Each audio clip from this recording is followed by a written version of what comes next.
The phone slammed against the wall, plastic fragments scattering across the hotel room floor. Don King's face contorted with rage as he pointed a trembling finger at the Zairian official standing before him. "What do you mean, Foreman wants to back out?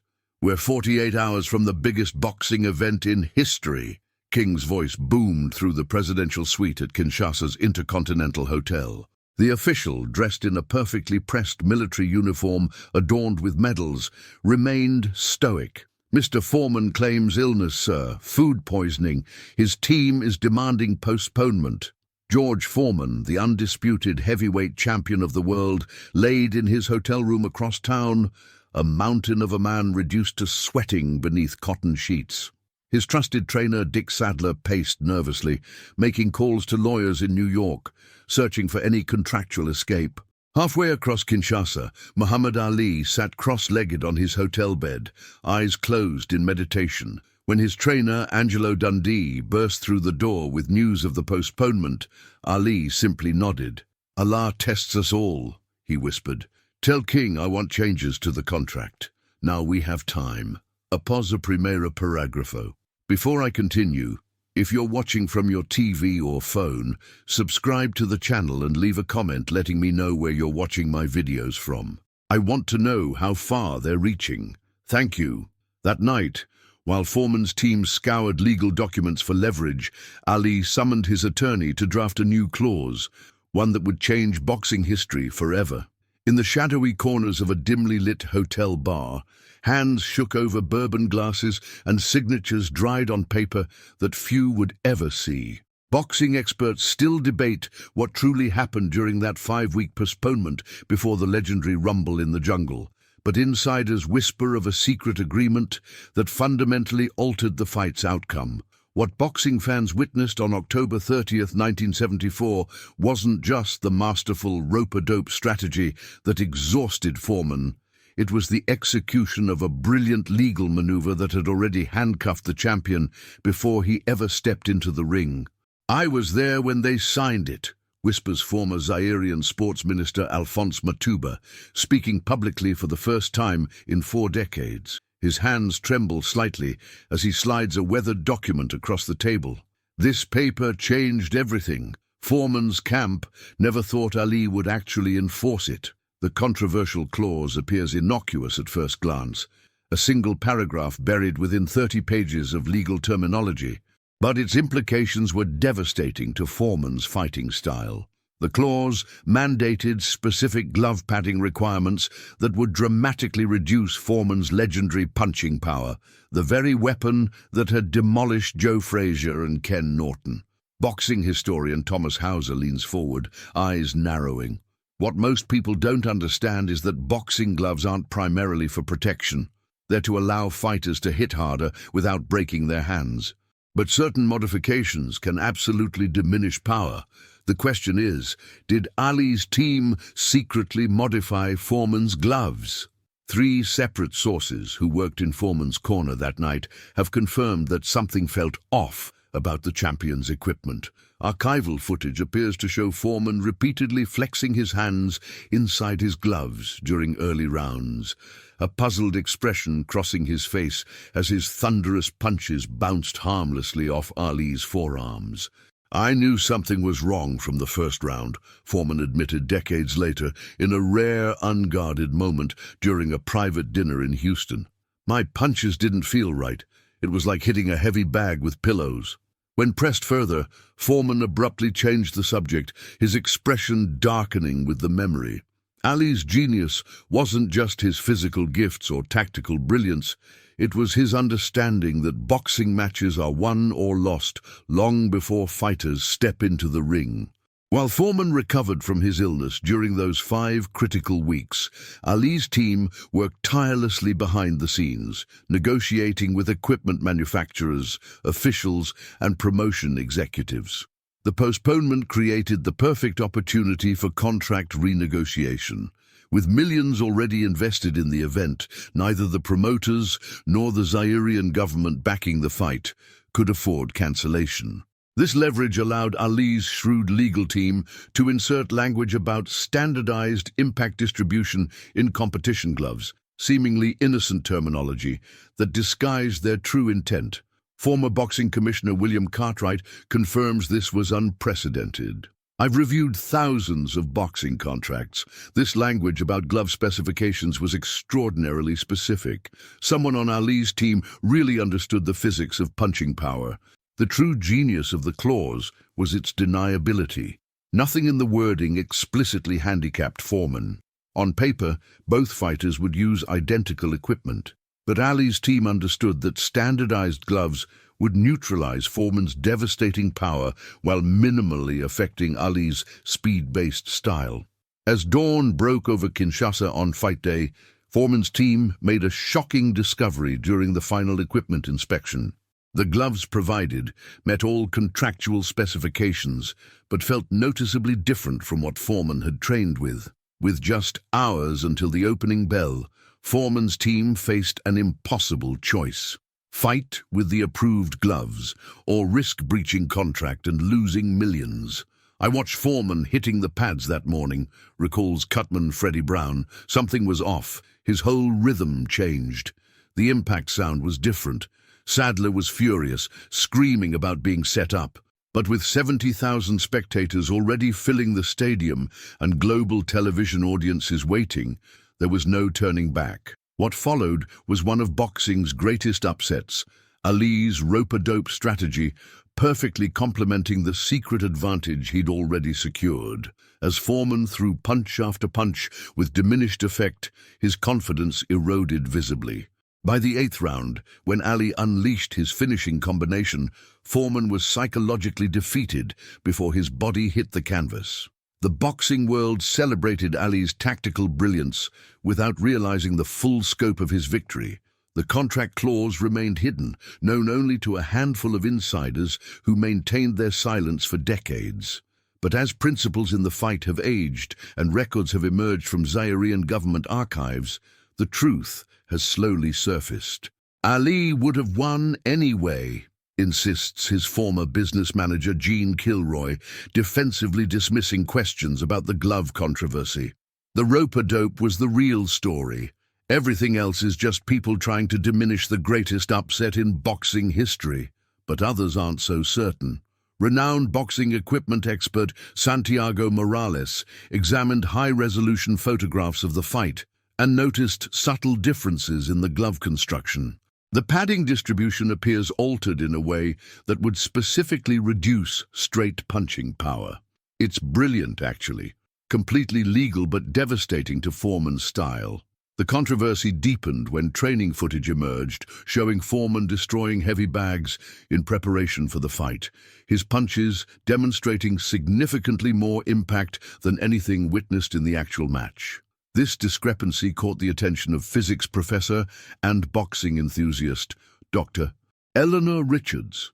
When you analyze the fight frame by frame, explains Richards, you can see that Foreman's punches land with approximately 30% less deformation on impact than in his previous fights.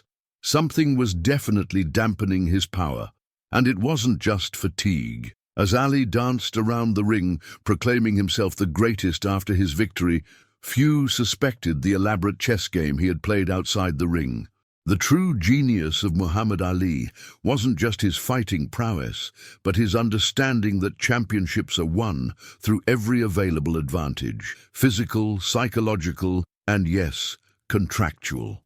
3 days after the fight, as Ali's entourage prepared to leave Zaire, a furious Dick Sadler confronted Ali's attorney in the hotel lobby. Witnesses describe a heated exchange ending with Sadler jabbing his finger into the lawyer's chest. "You know what you did with those gloves," Sadler reportedly said. "This isn't over." But it was over. The boxing world had its narrative, the brilliant rope-a-dope strategy, the aging underdog outsmarting the younger, stronger champion. The contract clause remained hidden, a secret advantage that complemented Ali's tactical brilliance perfectly. Only now, decades later, can we appreciate the full dimension of Ali's victory. Former heavyweight contender Ron Lyle, who fought both men, offers perhaps the most balanced perspective. Look, Ali was a genius, no question, but that night in Africa, Foreman wasn't the same destroyer I faced. His punches didn't have that special something that made your ancestors weep when he hit you. Something was different. In 1996, nearly 22 years after the fight, George Foreman sat for a little-known interview with a boxing magazine that folded before publication. The transcript, recently discovered in a former editor's estate, contains Foreman's most candid comments on the subject. "I'm not making excuses," Foreman said. "Ali beat me fair and square within the rules we agreed to, but those weren't the rules I thought I was fighting under when I signed the original contract. Something changed after I got sick. I never felt right in those gloves. It was like they stole my power before the opening bell." The reporter pressed further, asking if Foreman believed there had been intentional manipulation. Foreman's response was measured but revealing. "Let's just say Ali was smarter than all of us. He knew boxing isn't just what happens in the ring. It's what happens on paper first." The most compelling evidence emerged in 2011 when a former Zairean government official auctioned personal papers that included a memorandum detailing a meeting between Ali's representatives and the equipment manufacturer. The document explicitly discussed modifications to the internal padding structure that would reduce direct impact force while maintaining appropriate appearance and weight. Boxing authorities have never officially acknowledged the controversy, maintaining that both fighters competed with commission-approved equipment. This technically true statement obscures the real issue, that the approval specifications themselves had been cleverly manipulated through contractual language. This is the definition of operating within the letter of the law while violating its spirit, notes sports ethics professor Daniel Williams. It's exactly the kind of boundary pushing we expect from elite competitors looking for every edge. For his part, Ali never directly addressed the glove controversy. When questioned about equipment in later years, he would simply smile enigmatically and recite his famous line, "Float like a butterfly, sting like a bee. His hands can't hit what his eyes can't see." Perhaps this was Ali's way of acknowledging that his victory began long before Foreman ever had a chance to see what was coming. The revelation of the contract clause doesn't diminish Ali's achievement. If anything, it adds another dimension to his legend, highlighting his understanding that boxing is as much mental and strategic as it is physical. While Foreman prepared by punishing heavy bags, Ali prepared by ensuring those punches would never land with full force. What makes this controversy particularly fascinating is how perfectly it complemented Ali's in-ring strategy. The rope-a-dope tactic, allowing Foreman to punch himself into exhaustion, worked brilliantly precisely because those punches had been subtly weakened. Foreman threw everything he had, not realizing that everything had already been diminished before the fight began. As boxing historian Bert Sugar once remarked, "The sweet science isn't just what happens for 36 minutes in the ring, it's everything that leads to those moments." No one understood this better than Muhammad Ali, who fought his opponents with words, psychology, and apparently fine print. In 2014, 40 years after the fight, equipment manufacturer Everlast released a limited edition commemorative glove, replicating those used in the Rumble in the Jungle. Curiously, production was halted after just 50 pairs, when former Foreman trainer Dick Sadler threatened legal action, claiming they didn't accurately represent the modified equipment actually used in the fight. The legal notice, later withdrawn after Sadler's death, specified that the commemorative gloves failed to incorporate the specialized padding distribution mandated by the supplemental equipment clause added after the postponement. This remains the most direct acknowledgement from Foreman's camp of the contractual manipulation. Most remarkably, not a single official involved in the fight ever conducted a formal investigation. The millions of dollars at stake, the complicated international jurisdiction, and the charismatic power of Ali himself combined to ensure that questions remained unasked in any official capacity. Nobody wanted to be the person who questioned the legitimacy of Ali's greatest victory. explains sports journalist Howard Bryant. The narrative was too perfect, too important to the cultural moment. An investigation would have benefited nobody. Ali understood something fundamental about human nature, that once a story takes hold, evidence becomes secondary. His proclamations of greatness, his poetic predictions, his larger-than-life personality created a narrative so compelling that few thought to question the mechanical details of his victory. There's a certain poetic justice in how Ali used the delay caused by Foreman's illness to engineer his advantage. When life offered an unexpected opening, Ali demonstrated the same improvisational genius he showed in the ring. The contract clause wasn't just legal maneuvering. It was Ali applying his philosophical approach to competition in yet another domain. Former Ali sparring partner Larry Holmes offers perhaps the most philosophical perspective. Look, in boxing, if you ain't cheating, you ain't trying. Every fighter looks for edges. Ali just found his edge with lawyers instead of low blows. That's why he was the greatest. He fought with his mind first, his body second. The question remains whether this revelation should change how we view the historic bout. Does knowing about the contract clause diminish Ali's victory or enhance our appreciation of his multidimensional genius? The answer likely depends on whether one values physical prowess over strategic thinking in defining athletic greatness. What's undeniable is that Ali's victory captivated the world precisely because it appeared to be mind over matter, age over youth, skill over power. The contract clause doesn't change that narrative.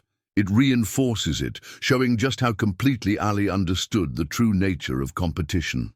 In his later years, George Foreman made peace with the loss, even embracing Ali as a friend. Perhaps this reconciliation came from Foreman's growing recognition that Ali's victory represented something more profound than simply who landed the better punches on one night in Africa.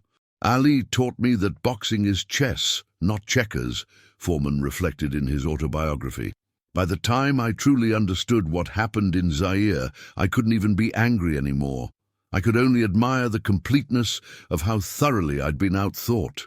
As we approach the 50th anniversary of the Rumble in the Jungle, this controversial contract clause adds another layer to boxing's most mythologized contest. It reminds us that greatness in sports is never one-dimensional. It encompasses everything an athlete brings to competition, including the strategic foresight to secure advantages others might never consider. Muhammad Ali's legacy as the greatest remains intact, perhaps even enhanced by these revelations. His victory in Zaire demonstrated that true champions understand that battles are won in multiple arenas simultaneously, in physical confrontation, psychological warfare, and yes, in the fine print that others overlook. Encerramento. If you made it this far and felt every word, don't leave without subscribing and commenting where you're watching from. If this truly touched you, give back, comment, subscribe. Come be part of this family with me until the next video.